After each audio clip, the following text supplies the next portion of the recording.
The tour guide points to a roped-off section where foreigners clutch coloured wristbands, plastic cups of watered-down caipirinhas, and smartphones. They paid $60 to stand in a cordoned area, watching hired performers bounce to recorded music.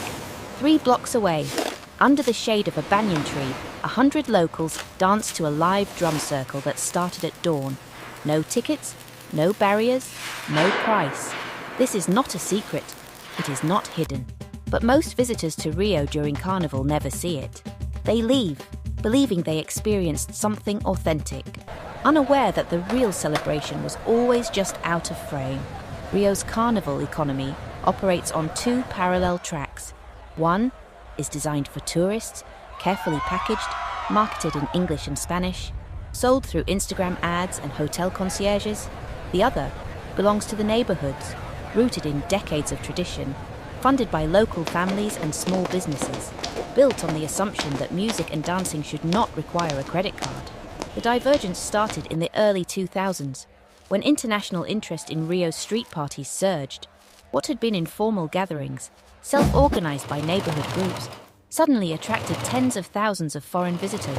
Entrepreneurs saw an opening.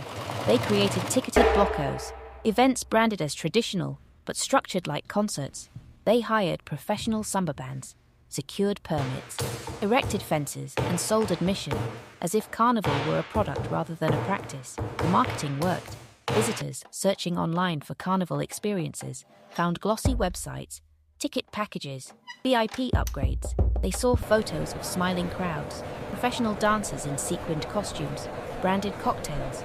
They believed they were buying access to the heart of Rio's celebration. What they bought was a simulation, designed to feel authentic enough to satisfy expectations, without requiring the chaos, discomfort, or cultural fluency that define the real thing. The mechanics of this split are precise. Tourist blocos operate in high-visibility areas: Copacabana, Ipanema, Leblon, places where hotels cluster and foreigners feel safe. They advertise weeks in advance, sell tickets online, and hire security teams to manage entry. Inside, the experience is controlled. The music is loud but predictable, the crowd dense but never overwhelming. Alcohol flows, but in regulated quantities. Bathrooms exist, medics stand by. Everything is designed to prevent discomfort. 3 streets over, the neighborhood blocko starts without announcement. Someone hangs a banner from a balcony. A percussion group gathers in a schoolyard. By noon, 200 people are dancing in the street. By 2, it is 1,000. No one collected money. No one checked IDs. The band plays because the band always plays, funded by donations from local businesses. The pharmacy, the bakery, the bar that sells cold beer from plastic coolers. The music is different. Not slower, not simpler, but unpolished. The drummers are neighbors, teachers, mechanics, shop owners who have been rehearsing since January. They play traditional sambas, marchinhas, old songs that Rio knows by heart. When the lead singer stops mid-verse to take a drink, the crowd keeps singing. When someone stumbles, 10 hands reach out. When the band pauses, people wait in the shade, talking, laughing, sweating through their clothes. Tourists rarely find these gatherings because they do not appear on maps. They are not listed on event aggregators. Their start times are approximate. Their locations shift based on street closures, weather, or the whim of the organizers. To participate, you need to know someone, to follow neighborhood social media groups, to understand that the real party is never where the banners are. A woman in her 50s stands at the edge of a local blocko, holding a plastic cup of cold beer. She has been attending this same gathering for 30 years, first as a teenager, then with her children, now alone while her daughter works abroad. She pays nothing, but she contributes. Her brother-in-law plays in the drum section. Her cousin owns the bar that sponsors the sound system. Her contribution is not financial, it is relational, generational, a form of belonging that cannot be purchased. A young man arrived in Rio 2 days ago. He booked a Carnival package through his hotel, $60 for a wristband, transportation included. He stands in the ticketed area, filming the performers on his phone, checking the time, wondering if this is what everyone raves about. He feels disconnected, unsure if the problem is him or the event. He does not realize that the disconnect is structural. built into the economics of commodified culture. The economic impact of this division is substantial. Ticketed blocos generate millions in revenue, most of which leaves the neighborhoods. Organizers are often based in wealthier districts or operate as foreign-owned event companies. They hire professional performers, secure high-end sponsors, and price admission to reflect tourist budgets, not local incomes. The money flows upward toward investors, managers, and marketing agencies. Little returns to the communities where Carnival was born. Neighborhood blocos operate on the opposite model. They are funded by small donations, local sponsorships, and volunteer labor. The band members are unpaid. The organizers work year-round without salaries. The sound system is borrowed. The decorations are handmade.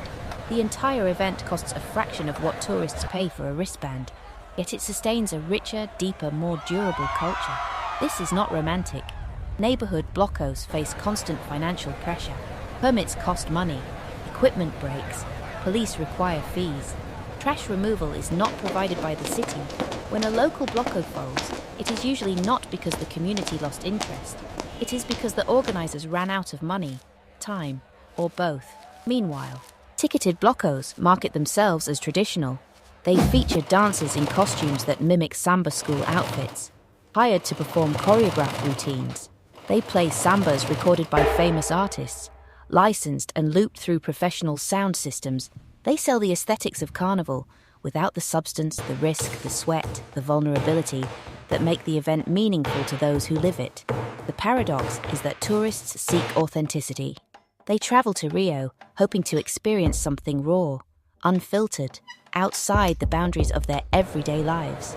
But they rely on systems designed to sanitize that experience, to remove uncertainty, discomfort, and risk. They want the chaos of Carnival without the chaos. They want immersion without submission. They want to feel like locals without giving up the protections of being foreign. Locals notice. They see the tour buses unload at ticketed blocos. They see foreigners clutching wristbands, taking selfies, leaving after 2 hours. They do not resent the tourists, but they recognize the gap.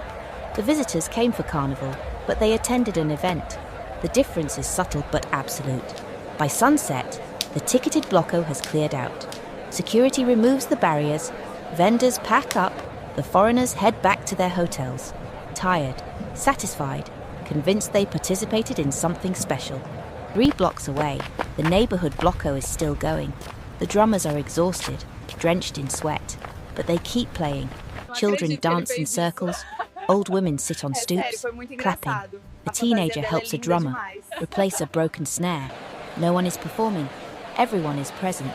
The celebration continues until the police arrive, not to shut it down, but to remind the organizers about noise limits.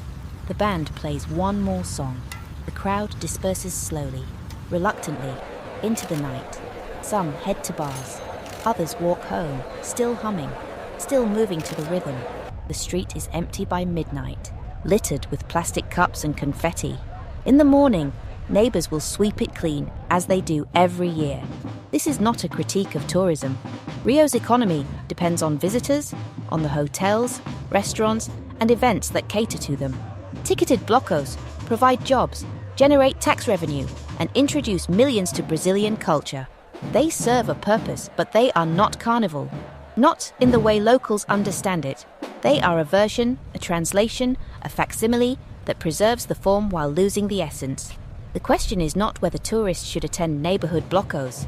Many would feel uncomfortable, out of place, unable to navigate the language, the etiquette, the unspoken rules. The question is whether the industry that profits from Carnival could do more to direct visitors toward the real thing, to create pathways that honor the communities that sustain the tradition, rather than extracting value while offering substitutes. Rio's Carnival will continue, on both tracks, for tourists and for locals, in fenced-off blocks and open streets. The distance between them is not geographic, it is economic, cultural, relational. It is the space between paying for access and earning it, between consuming an experience and contributing to it, between being a spectator and being part of something larger than yourself. If you'd like to see more of Rio's unseen layers, the systems and traditions that run beneath the surface, You're welcome to stay with us for the next story.